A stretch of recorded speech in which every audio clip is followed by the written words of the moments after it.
Welcome to I Love That For You, a podcast where we attempt to crack wise while cracking open the mind. Each week, my therapist and training husband and I, a writer and producer, answer your listener emails on a wide range of topics, all the while laughing it out, talking it through. We love that for you. Time and places only.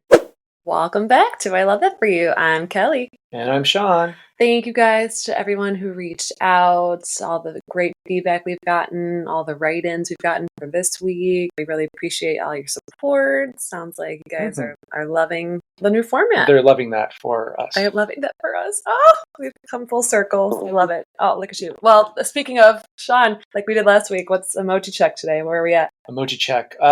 Just like last week and probably next week and the week after, I will be the happy face poop emoji. We love that for you. We love that for him, don't we, guys? And I believe I will always forever remain. I don't even know if I said what my emoji was last week, did I? Oh, I said a heart. That's my most used emoji. I didn't say which emoji it was. I think I'm always the upside down emoji. I feel like that's just kind of 2025 in an emoji is upside down emoji. Was it upside down smile face? Yeah. It's just like, everything's fine. Everything's fine. Sort of like your poop emoji. And then let's try this. Let's do a little wellness check. What's your peak and what's your pit of the week? Would a peak be like a good thing and a pit would be a bad thing of the week? Peak's a good thing, a pit is a bad thing. It's like when you go on vacation, I don't give a shit about your day-to-day. Give me your peak, and then most importantly, I want to hear about everything that went wrong. I would say the pit is kind of an ongoing thing. It's just, I'm feeling like a hamster on a wheel each week. They go by so fast. I have so much to do. I'm not going to dive into sort of my existential dread. That's what this podcast is for. But we love this for you. This is where talk it out, laugh it through. We love that for you. What's with all these catchphrases? Let's talk like normal human beings. No, Jesus. I love catchphrases. I love it. I love jingles. I miss like the jingles from my hometown. Like I had Selena and Barnes, you know? I have no idea what you're talking about. You know what I mean? No. Like you never had like a person you grew up with in Torrance that had like a famous commercial jingle that you would sing? Like a car commercial? Yeah, like Cars for Kids or whatever. Sure. Yeah, that's what I'm saying. Like I don't feel like we have that as much anymore. No, because there's that kind of TV doesn't exist anymore. It's so sad. Like let's bring back the jingle, everybody. Well, there's the Ozempic, which they use the old. What's the Ozempic. But they're just copying an old song. But yeah, Cars for Kids is pretty heavily rotated. We should bring it back. Let's make that a petition. Let's make America great again with jingles. What is this diversion? Like we were talking about. Where did I go? Sorry. So that hamster. Speaking of hamster, sorry. So that your no, it's more like a squirrel. Existential dread and misery, evergreen. But what's your peak? It's not. I mean, it's not misery. It's just the frustration with. I'm sorry. This endless Groundhog Day. But anyways, a good thing that happened this week. I guess every time I play a gig, it's usually pretty fun. And specifically on Friday, I sat in with my friend's cover band, and we had opened up for another cover band. And the drummer and band leader of that band happened to be in this band about 20 some years ago called Soul Cracker. And Soul Cracker, for probably one person listening that knows who they are, they were part of this really amazing reality show in the early 2000s called Bands on the Run. And it was basically Survivor, but for bands. Truly blew my mind. I loved the show. It only got one season. Very niche. But anyways, he was in that band Soul Cracker, who I think they got second place. It's just funny that you're around long enough and you just start meeting these people that maybe you've seen on TV or just people you looked up to. Not that I looked up to Soul Cracker, but just the fact that I've never heard of it. 24 years ago, I would have been like, oh, one day I'm going to play a show with that guy. Obviously, I knew that would never happen, and then it did. So it's just kind of a funny full circle moment. Yeah. Was it a good show with a lot of people? It was a fun show. The second question was not answered swiftly. It was fun. Okay. What about you? Congrats. See, I went to Disneyland on a random Tuesday in May. Guys, if you go at any time, I mean, you would think it would be completely empty. No, it was like the busiest day of the year. But the good news is if you show up between 9 and 11 a.m., they'll sometimes give you free parking, which just gives you more money for Dole Whip floats, which is what me and my friend did. It was awesome, but still really crowded. And also really annoying with my pit of the week, which is my bad left knee. So any physical therapist, please reach out. I have a bad inner left knee, and I'm supposed to train for the New York City Marathon soon. So that's fun. Well, you do use it a lot. You know what? Exercise is mental health, Sean. Don't be exercise shaming me. At least it's not drugs, right? Everybody has their addiction. Sure. You're addicted to coffee. And you run a lot. Don't be telling me. Anyway. I'm caring for you. Okay, thank you. I love that for you. I love that for us. So, okay, Sean, do you want to know what we're talking about today? It would be nice to know what we're talking about today, because why?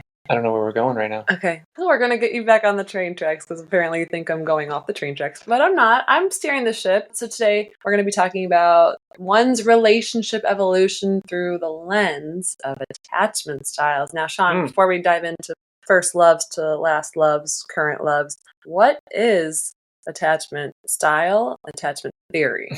Yeah, two separate things, yes. but essentially created by the same people. So John Bowlby from the UK and Mary Ainsworth, pretty modern. They both died in the 90s, but they came up with this, what was called attachment theory. And it's this idea that early bonds play a crucial role in functioning. Basically, it's this sort of lasting psychological connectedness between human beings. And infants have this, I guess, innate need to form an attachment with a caregiver. So it doesn't have to necessarily be mom. I know mom is the primary, but can also be an older sibling, an older friend, a father, as long as it's a caregiver, someone who cares for them, someone who gives them that attention that a child needs. And so that response kind of sets the template for how that child becomes an adult. And so all their relationships following that kind of have evolved from that initial caregiver relationship, if that makes any sense. It does. But what are the different attachment styles? What's yours, I guess, as a child? Just put some context behind it. Well, there's more concrete for us.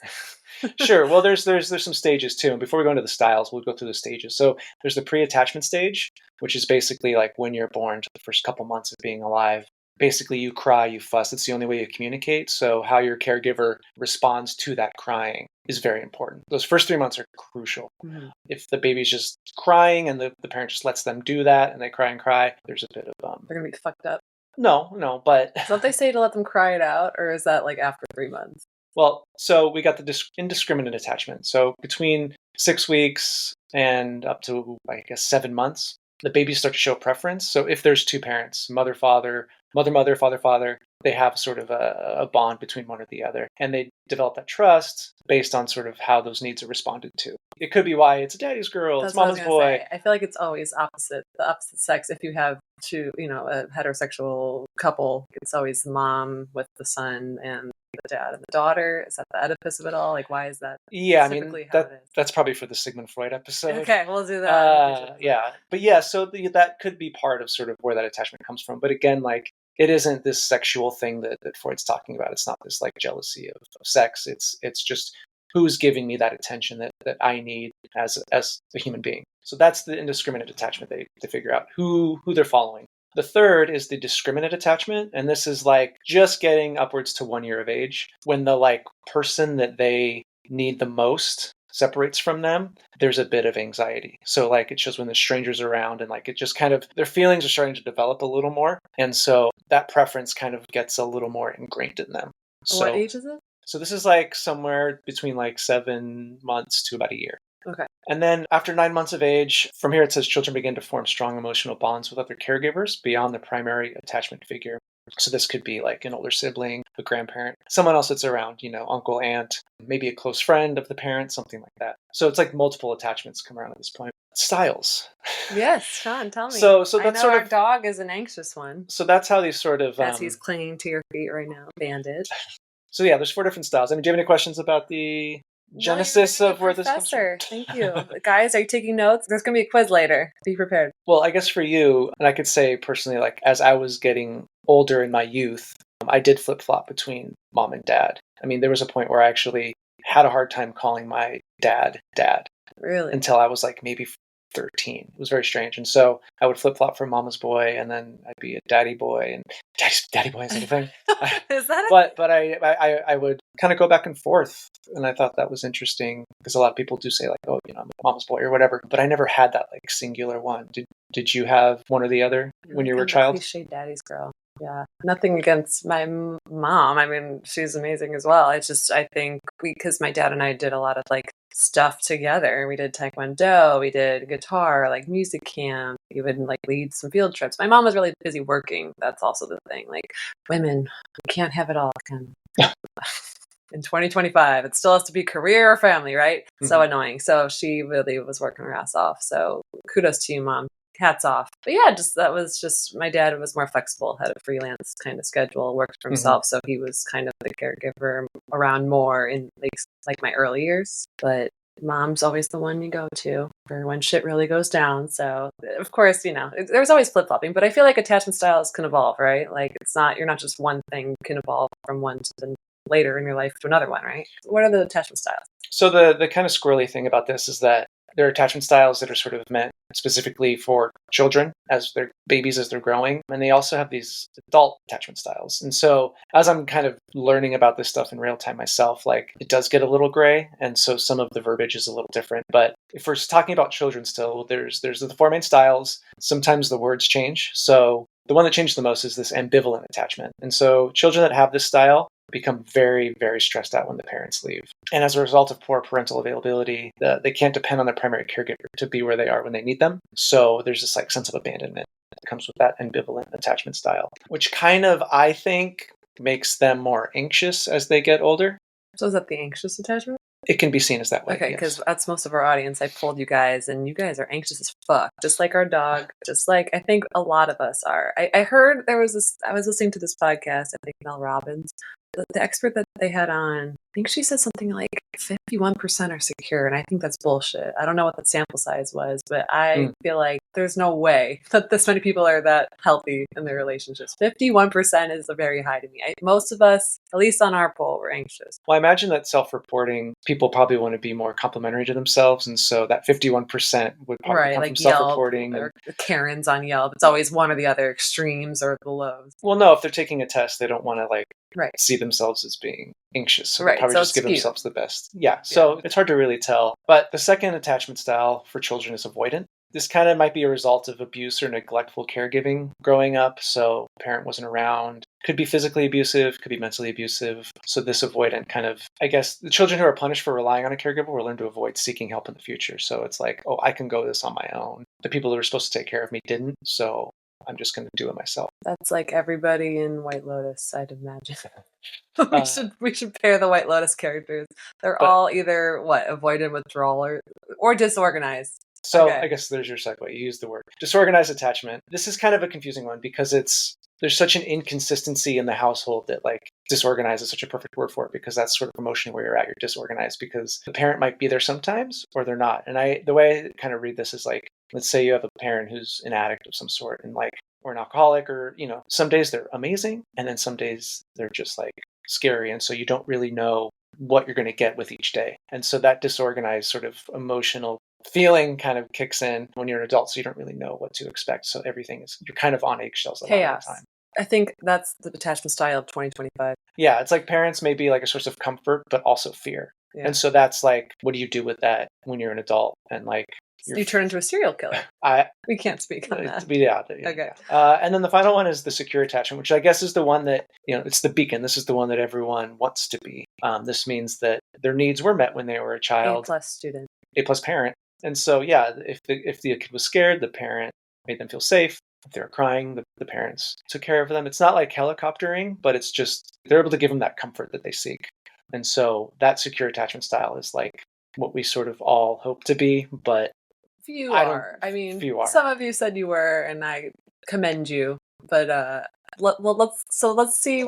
So here's how it relates in a relationship. So if I'm breaking this down off of what you're telling me, secure would be we liked each other. It wasn't complicated. That's weird, right? That's secure. Mm-hmm. Anxious is he didn't text back for 7 hours, so I spiraled. Sure. Avoidant is I liked her, but then I ghosted on Valentine's Day.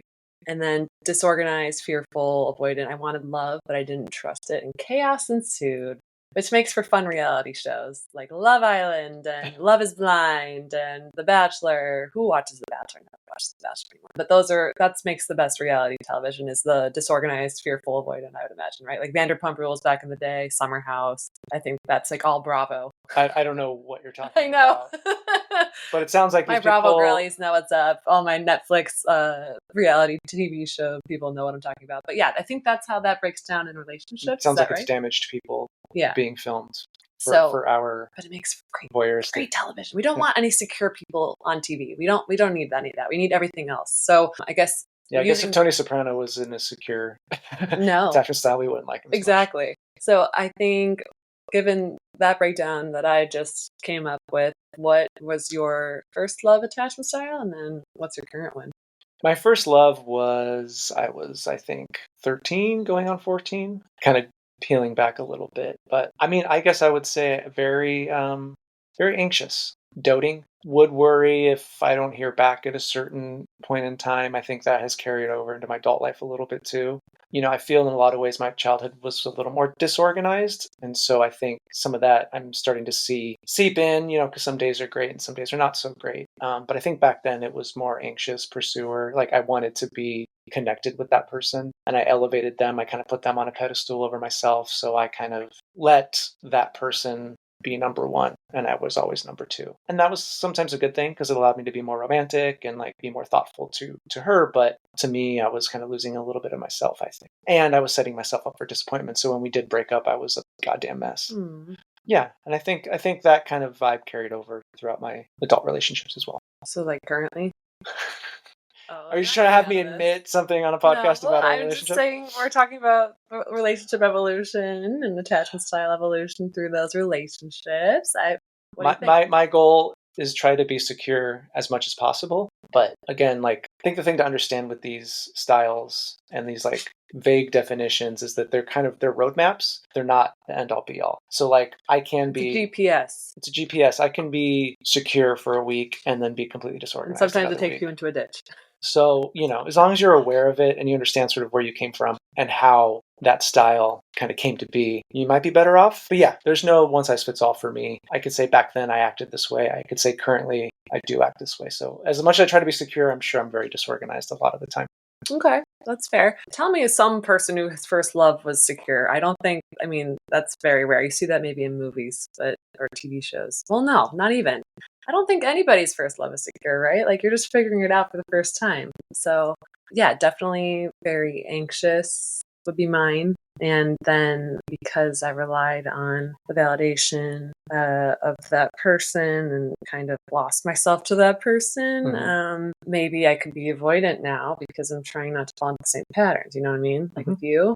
And of course, I'm trying to always be secure.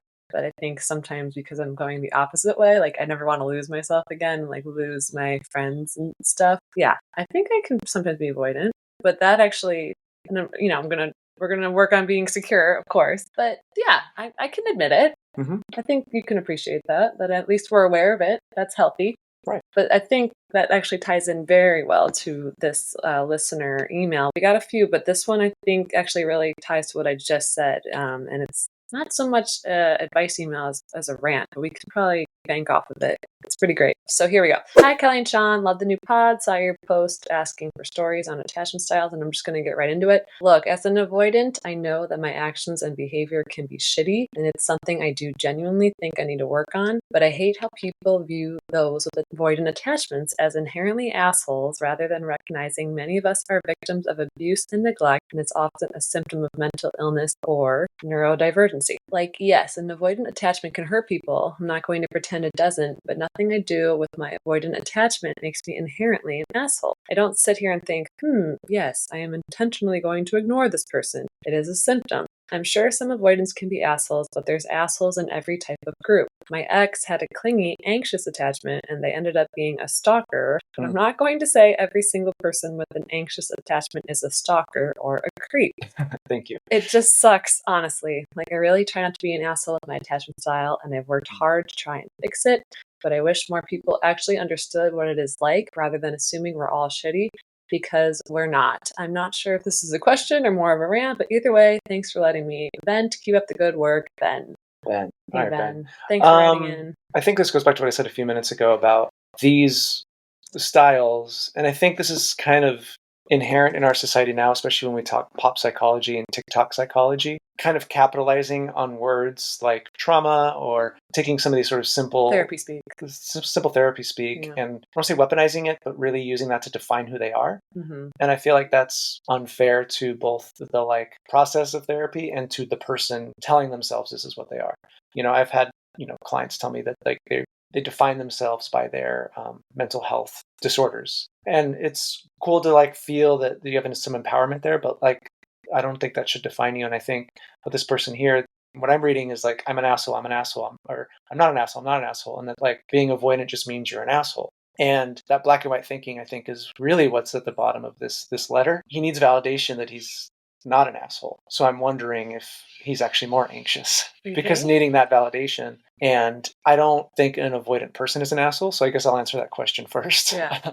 There might be some asshole tendencies in a relationship because someone who sets up a rigid boundary, right, which is part of, having that avoidant style, that can be seen as being an asshole or seeking distance or withdrawing. Yeah, in a relationship, those aren't like great things to have. But if you're communicating with that partner, hey, here's these boundaries that I have for you, and I'm going to avoid that conversation because it makes me uncomfortable. If you can communicate what these avoidant pieces are, it should make you feel less like an asshole. So yeah, I think to sort of put this like blanket over the person, like I am avoidant, ergo I'm an asshole, I think is a little unfair. So well, he's saying he's not. He's helping people recognize that. And also he's saying that many avoidant people are victims of abuse and neglect or mental illness and neurodivergency. Mm-hmm. But I just said that sometimes I can be avoidant, but I am not a victim of abuse, neglect, mental illness, or neurodivergency. So like, it's not so black and white like that, is that? Or is that actually true though? I mean, abuse doesn't have to be like you got slapped or anything like that. Like there can be neglect, Mm-hmm. You mentioned your mom worked really hard. Mm-hmm. Maybe you felt at certain times when you needed her, she wasn't there. And it's not her fault. It's just like that little bit. Mom. I know she's listening. But that little thing there, it's no one's fault, but that little thing there can affect a child's feelings. Yeah. And that can be later sort of turned into abuse, if you want to call it that. But the fact of the matter is, there are times that maybe you needed something from her and you just didn't get it. And so that did make you withdraw. So again, it's not like capital A abuse. It's just like these needs weren't met. And so how you deal with those needs, you made it into more of like an avoidant situation to withdraw. Does that make sense? It does. To bring it to you, but then to bring it back to Ben, the word asshole is said like 5 or 6 times in this email. So I feel like this person's really having a hard time discovering really who they are. And so I almost feel like there's more of an anxious or even disorganized sort of thing happening here. And to my point, we can kind of be the whole color wheel here.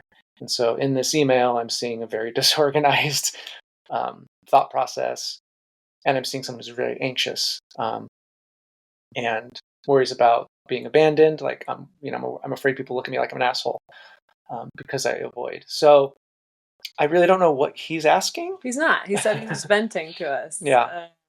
And it just wants to like let us know that like he wants people to understand that just because you're an avoidant attachment style, mm-hmm. he's working hard to fix it. He's aware of it, and he just wishes more people understood, what it's like, rather than assuming all these people are shitty. It's kind of like a PSA, and I validate his feelings. Yeah, and he's and he's not wrong. So let's say this is advice. He wants people to like understand this more. I think then it would be on Ben in his relationships with his friends, partners, whatever, to be like, I am this way because of this or this, and just kind of be clear about what that is. Don't define yourself by an attachment style. That would do yourself a disservice. But just if you have a boundary, say it. If you feel like you need to take a break, take a break. Just be honest with that other person. And then that honesty will kind of, I think, go a long way and maybe make you feel like less of an asshole. Okay. And we have another email asking for advice. All right, here we go. What does it say? Let's go. Hi, Kelly and Sean. I am single and in my late 20s, but I haven't had a serious boyfriend in some time. Lately, I keep thinking about my first longtime boyfriend. We've been broken up about as long as we were together, 5 years. And while I think I'm over him, I haven't had a serious boyfriend since. Everything was great from the start, but as I was finishing school and starting my career, he started getting more and more bossy about us. He used to tell me that I had to make a choice. Either I could travel and see the world and focus on my career, or I could marry and have kids with him, but I couldn't have both. We're in our 20s. Of course, I'm not choosing the guy who gives me an ultimatum like that from our small town when we have time to do both. But now I'm worried he may be right. My career is going well. I've gotten to travel a lot, but now I'm back in another small town, not in the same state. And while I love it and wouldn't change any of those aspects, I'm really struggling to meet someone I connect with. Was he right? Did I make the wrong choice with my first love? How do I go about finding someone else I connect with? Hopeful but unsure, single in Springdale. I love that this person signed off with like, Dear Abby. Yeah. The other guy was just Ben. Is this Reader's Digest? Yes, this is adorable. So thank you for writing in, single in Springdale. So we've got a lot of questions to answer here, Sean. So first, was this person right? Was he right? To give her an ultimatum? I mean, no. Obviously not. I mean, if we're going attachment styles, I don't know if this is about attachment styles really, but like it's clear that this was he a man? Yeah, he definitely was afraid of her leaving, and it sounded like as soon as she was getting close to going away to college, he started to like flail a bit. So like part of an anxious attachment style is worrying about being abandoned or getting clingy when things start to like fall, and so it sounded like she's pursuing something that she loves, and he got a little in his head about it. He didn't want to be abandoned, which wasn't her intention. She just wanted to pursue her career. So it's almost like she's more of in a secure place, Yeah, and he's more of in an anxious place. So for her to follow her dreams is, in my opinion, probably more important than sticking with someone that doesn't really understand that about you. Yeah, I mean, this sounds very like 1950s almost, like the black and white of you got to do one or the other. You can do both. And also, they're in their like what, late 20s? There's time. She's asking, did she make the wrong choice with her first love? And how do I go about finding someone else I connect with? So, did she make the wrong choice with her first love? No, she pursued a career. Life isn't as black and white as that, and you absolutely made the right choice by walking away from a guy who's from the 1950s here, giving you such a crazy ultimatum like that. And she asked, how does she go about finding someone else she connects with? Sean, she can join a run club. I don't know. I mean, it sounds like she's regretting taking this stance and following her career because now she feels alone. Is that kind of what I'm gathering? And she maybe wants that connection now that she's kind of started her career? Yeah, it wouldn't change it for the world, but she's really struggling to meet someone now. Like her career's going well. She's gotten to travel a lot, but she's now in another small town, and she wouldn't change anything for the world, but now she's really struggling to meet someone. So she's kind of regretting, like, she could be like in the timeline of life further along, even though she's in her 20s, she's got time. But like she feels maybe like now that she is having this quiet moment of reflection after settling in, like, oh shit, I could be further along, like with maybe an engagement, and I can't find anybody, and now my timeline's going to be even further. Like maybe I'm not going to meet someone until I'm in my like early 30s, and I have to date them for a couple of years, get engaged, then I have to get married, and then kids, and maybe by the time I'm 40 I'll have a kid, and I didn't see that for myself. I think that's kind of where this is coming from. As a woman, I have this in my mind all the time. That came out pretty naturally for you. I feel like timelines are a big thing for women, especially with the stupid internal clock we have, this ticking clock. But I feel like that's kind of where this is what's the question under the question that she's talking about. So that's why she's asking, did she make the wrong choice? Because she can't find somebody else to connect with. I think it's back, and I feel like this is going to be a theme on this show pretty much every episode, is like this right or wrong, this black or white, good or bad. She didn't make a wrong decision from this letter. It sounds like she did the thing that she really wanted to do. She pursued something she loved. And in terms of what if this clock you're talking about, completely understand. I'm not a woman. I can't say I know what that clock is, but it sounds like sometimes when this stuff is said, it feels just more of like an external thing. Like it's an expectation from society that one must be in a certain place at a certain time. I understand there's biology involved, so I'm not going to negate that. But I think this person being in her 20s, maybe, going through a relationship, slow down. I don't know if she needs to think about being married yet. I think she's, needs to just go out there, meet someone, see what works. Obviously, if she's going to rush into a relationship and then get married and have kids with someone she didn't really like because of a timeline, that would be a wrong thing to do if we're going to go right or wrong. You'd have to start your timeline all over again heaven forbid, like it doesn't go right and you divorce, then you're just going to start from square one all over again. You may as well get it right first time and hopefully the last time, Yeah, and I think people meet each other naturally. If she's out there, if she's going to conferences or whatever she's doing with her career. Kelly, you said start a run club, crochet club, reading club, D&D. There's so many things. You can look and see if there's a meetup. That's when I came out here. I don't know if that's still a thing, but I joined a bunch of meetups here in Los Angeles, like a hiking one. There's something for everyone. You could just sit there and crochet in a circle if you're a sedentary person, or you could go get active into an active club. Like running clubs are great. Maybe there's a walking club. You could volunteer at the animal shelter. You got a lot of things. Watch this. It's always when you're not looking. How many people just rolled their eyes right now? But that's how it happened for us. We weren't looking. You and I? And now I'm the authority in everybody's relationships because I happened to meet somebody when I wasn't looking in a run club. No, but I'm just saying, like, that's kind of how it works.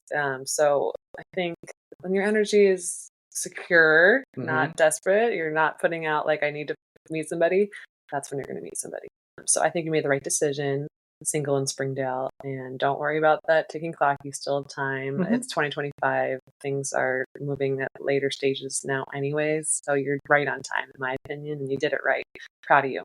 We love that for you. Yeah, follow what's inside for you, not what you're being told to do. Exactly. Great. So thanks for writing in. Thank you. And now, Sean, let's do our next segment. We think you'll love this. So we're going to recommend a movie, book, show, podcast, music, whatever on, first loves or attachment styles. What do you got? I was just reading an interesting blog about the book and I guess the movie as well, High Fidelity, and how that kind of deals with attachment styles and like his top 5 girlfriends and like the way he never learned his lesson. You can really dive into sort of the psychology of that character. So I would say, if you want to take a glimpse into very specifically male sort of point of view with these attachment styles, High Fidelity is a good movie to watch. Obsessed. And I wish they would bring it back. They made that new show with Zoe and they canceled it after one season. I loved it. And then for a book, I haven't finished it yet, to be honest, but I'm getting through it. And I heard some interviews with the author, Sue Johnson. She's pretty great. She wrote a book called Hold Me Tight, 7 Conversations for a Lifetime of Love. And yeah, she kind of took the attachment styles to a whole new level in terms of relationships. And she's got some really great quotes in there. She says something to the effect of like romantic relationships are attachment bonds. And that she looks at relationships like dances. So if your feet aren't like matching to the beat, you're not aligned. And so like a relationship kind of is a dance. And so she kind of goes into sort of some poetry, but also science, obviously, as well, because she is a doctor. So that's a really good book. Love it. So what do you got? I have just a movie that I don't know if we all saw last year that I really love it and lives in my head rent free called My Old Ass. We watched that together by Megan Park, Aubrey Plaza, and Maisie Stella.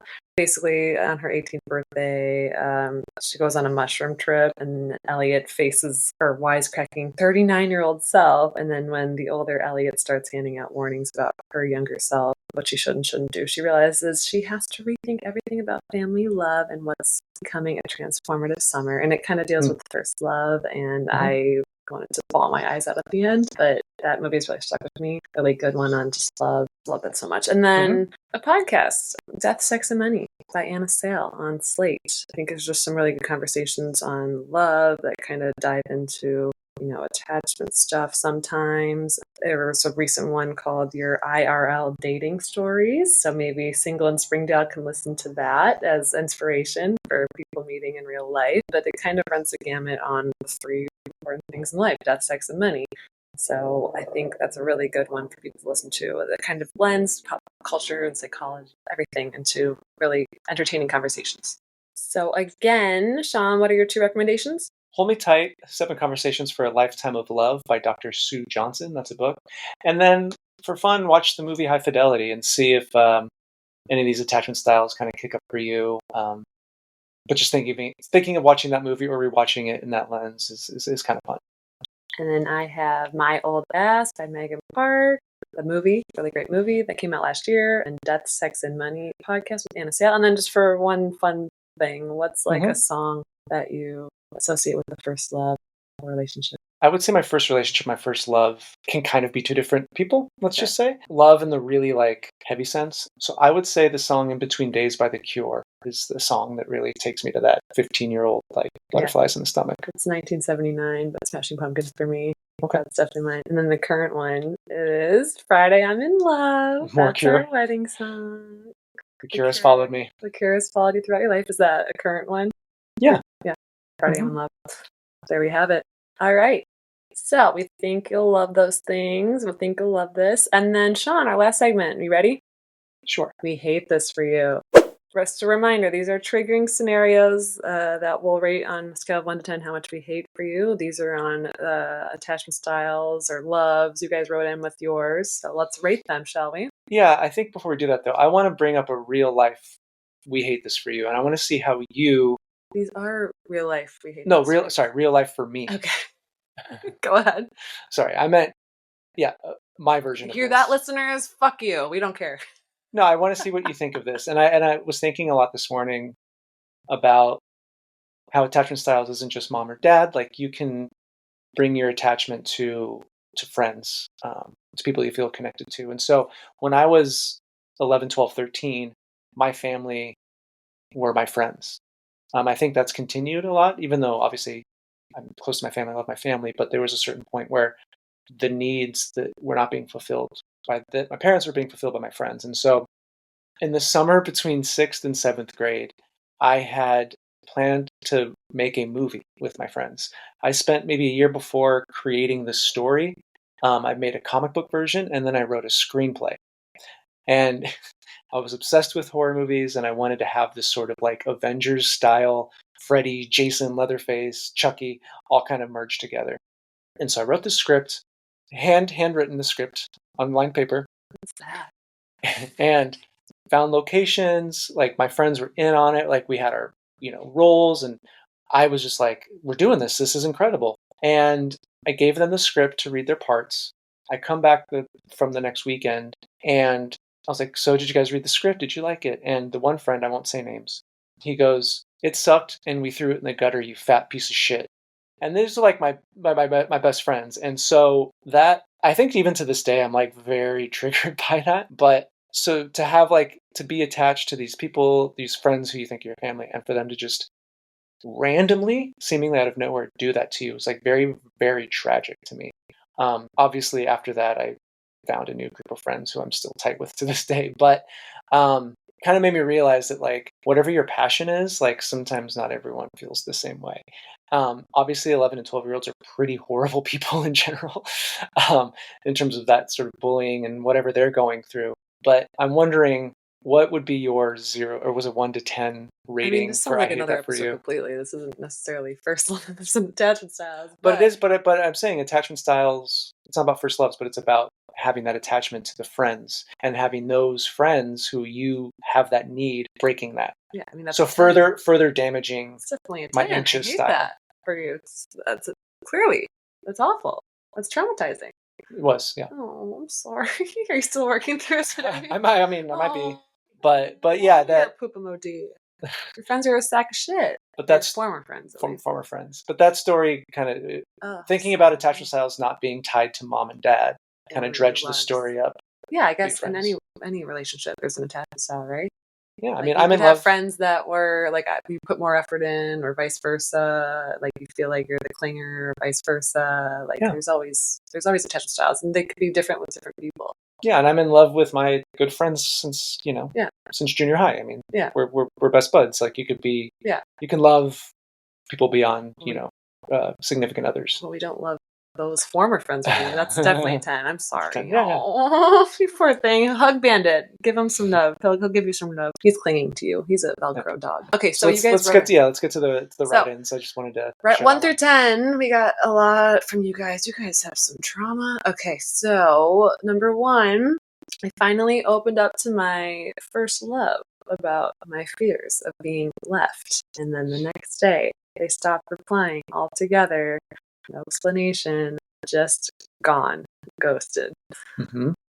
So they were ghosted after being vulnerable. Yep. So that's anxious attachment. And I'd say that is, I mean, I wonder how old they are. Again, I need to know how old these people are. That's a 10. I hate that for them. Well, yeah, That's I mean, the anxious attachment style 101 is like that fear of being excluded, fear of being alone, abandoned, never good enough. So, ripping the Band-Aid off of vulnerability and sharing that with somebody, and then for them to ghost them kind of proves their point, which is unfortunate.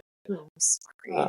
Poor listener. And so maybe, and perhaps when they were younger, they weren't soothed, by their caregivers enough. So so something like this is definitely very triggering. So, that would be close to 10. I mean, it would be up there. Definitely, so many tens. Definitely somewhere between 8 and 10. Yeah. Okay, another one. My first love told me, I think you're more into this than I am, then left without showing any emotion whatsoever right after we'd spent the whole weekend together, thinking things were getting deeper. That sounds avoidant, a dismissive sort of breakup. I mean, I'd say that's like an 8, right? That's kind of par for the course when you're, starting your dating careers, your dating journeys. So you're going to run into a lot of frogs. I imagine first love means, this person's probably like not fully, I think these are people fully developed yet. Maybe no, it could be. I don't even know if it's like current or they're like reflecting on their current. I have to be more specific. I don't know if they're talking about like back in the day, like reflecting on it. But either way, that's a 2-tiered thing, right? Because it's like, I think you're more into this than I am. I mean, that person is being honest, brutally honest, but honest nonetheless. And so, like if that other person was feeling they don't want to be abandoned, then that's going to trigger that. And then the other person, maybe more of an avoidant withdrawer, right? Like kind of building this wall. Probably didn't say it in the most nuanced way. Pretty cavalier of anyone's feelings. But I mean that hurts. But you also want to look at it from the lens of the other side, right? Like, yes, that person's the victim in a way because they thought things were working and it clearly wasn't. But think about the other person. The other person, it wasn't working. So I would kind of split that in the middle. And it depends on the person, right? Because the person that set that boundary, not traumatic, they just wanted to get out of it. And then what did you rate that? For the person that I guess is getting rejected, getting kicked to the curb, as it were, I mean, that's a high 7, 8, 9. Yeah. All right, but then we got years after a painful breakup, my first love reappeared, saying that they never stopped loving me, and just as I started to trust them again, they pulled away, saying, I can't do this. That's very disorganized and chaotic. That's like that's a reality show. That's all your Bravo shows right there. I would capital T 10 that for me personally. Oh, like can you relate to that? My transference is kind of kicking in. I'm like, oh no. Like just to have that that bait come back, and then in your head go, oh, like maybe this could work out, and then for them to pull away, that's brutal. That's reality 101. So putting myself in those shoes, that hurts. For TV. Absolutely. I'm sorry. 10. That's definitely a 10. Okay. 2 weeks after breaking up with me, my first love was in a new relationship and posting pictures, looking happier than ever. Meanwhile, I hadn't even packed up their things yet. That's an anxious one. Oh my God, that's fucked up. That's so fucked. Yeah. 2 weeks? So clearly I don't know if that's like emotionally or physically cheating while that other relationship ended. Because the breakup is just the result of 17 other things. It's not just one event. Like one day you break up, it's like it's been leading up to that. You know what I mean? So this person had been checked out for a long time. Clearly, they had a foot out the door. And they were very anxious, and they moved on immediately. That's fucked up. But from the point of view of the person writing it, that's pretty traumatic. I feel like my first relationship kind of ended that way. Not that they might have been with other people. Who knows? There was no social media, so I don't know what posting would have been like in the 90s. But that feeling of like, oh, you've moved on pretty quick. Well, I guess good for you. Sucks for me. These are traumatic, man. Yeah, I mean, again, it's like you want to look at the other side. Like you said, the person's foot was out the door. So I wouldn't go full 10 on this. Maybe like an 8. But it still sucks. Oh my God, you guys, we got some. Oh, I want to give them all hugs. Okay. I found out that during most of my relationship, he never told his friends or family about me. He said it was to keep things simple. That's avoidant, right? Or disorganized? They were the secret. Yikes. Well, fearful of intimacy. So I don't know if intimacy means like showing parents. I think it might be more disorganized. Yeah. Because it's like withdrawing. Right. But also bringing in, there's something there. There's some, I think, like embarrassment. There's something about the partner that the other person Yeah, I mean, it depends what the secret is, right? I mean, sometimes it's like, it could be a racial thing, it could be like a political thing, it could be fear of judgment. Maybe this person was just with somebody recently and they feel it's too soon. I mean, who knows what the excuse Right. is, but that idea of like feeling like you're being hidden sucks. That's like a 9. Yeah. Okay. My first love, who always seemed emotionally distant with me, is now in a new relationship and is seemingly giving their new partner everything I begged them for, or at least on Instagram. Well, again, that sounds anxious, but also we know that Instagram and TikTok and Facebook it's just the highlight reel. You don't know Hmm. what's going on behind closed doors, so secretly it could be a disaster. Like oftentimes I find the more a couple posts, sometimes the more disorganized and awful the relationship is. You know what I'm saying? Like, who are you trying to Maybe. prove? Like, what are you trying to prove to people? Like, that's not always the case, but sometimes, especially in early relationships, if you're posting a lot constantly and making the other partner post you on their grid too, it's like you got to claim them as yours. Like, I have declared this territory mine, like conquer this land. So it could be a little more dicey than you think, listener. But I'm sorry that you're seeing that, at least what it looks like online. That could be very triggering. I would say that's like a 6.5. Yeah, online life is not real life. Right. But You don't know. but you are seeing again the highlight reel, and you are seeing that your ex is reciprocating in a way that you weren't getting. So from sort of that simple standpoint, it's 7 or 8. Yeah. Well, thank you guys for writing in. These were some very, we hate these for you. We definitely hate these for you. You guys have a lot of triggering stuff happening. But thank you for trusting us and writing in, and hopefully everybody's on to bigger and better things. But first loves are messy, man. They create a lot of good art. We get a lot of good content out of first loves and a lot of good reality TV, like I said. Yeah. But yeah, that's our wrap up. So guys, your attachment style, final thoughts. Oh, yeah. It's not a life sentence. And first loves and relationships matter, but they don't define you. Just remember that. The attachment styles are really just a roadmap, but they're ever evolving. Don't treat them as gospel, right, Sean? Yeah. Yeah. I mean, every person's different. Every situation's different. And again, to define yourself, like we've been doing with TikTok with these simple sort of psychology terms, would just be a disservice to the things that you're trying to sort of combat in your daily life. But it is good to have awareness. It is good to know that, okay, because of A, B, and C, I'm this way. And it could help you sort of propel your relationships to be more adaptive, more positive, and thrive better. The hard part is like looking internally. I think most people have a really hard time just really eating their humble pie and sort of accepting, oh, wow, like this is why I'm this way. Or even just sort of admitting to their family, like I'm this way because of this. And I'm sure moms and dads that are listening to this now are like, damn it, I fucked up my kids and they're angry. It's not really your fault. These things just happen and people have their needs. And when they're children, they don't know how to really communicate except cry. So it's just humans are complicated and funny and we do the best we can. So guys, thanks for listening. We're going to talk about routines and vices next week. So write in. Routines and vices. Huh. They're kind of one and the same. It can be. So yeah, write in with your we hate this for yous or your advice or your rants or your venting, whatever you want. Write in with any of those things to our email at ilovethatforyoupod@gmail.com. And guys, we have a YouTube. Finally, it took us long enough. It's youtube.com/@ilovethatforyoupod. So nice. You can listen there. If you don't have iTunes or Spotify, which I've been told many times, get a YouTube. So we got it going. So you have no excuses not to follow along. And then follow us online at ilovethatforyoupod. All right, we talked it out. We laughed it through. We love that for you. You and your tagline. I know. Thanks, everyone. Bye.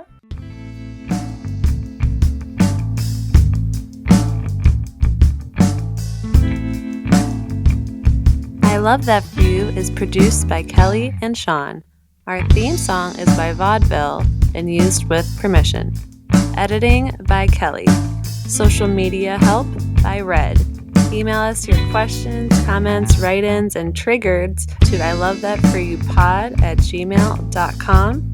Follow us at I Love That For You Pod on Instagram and on Facebook.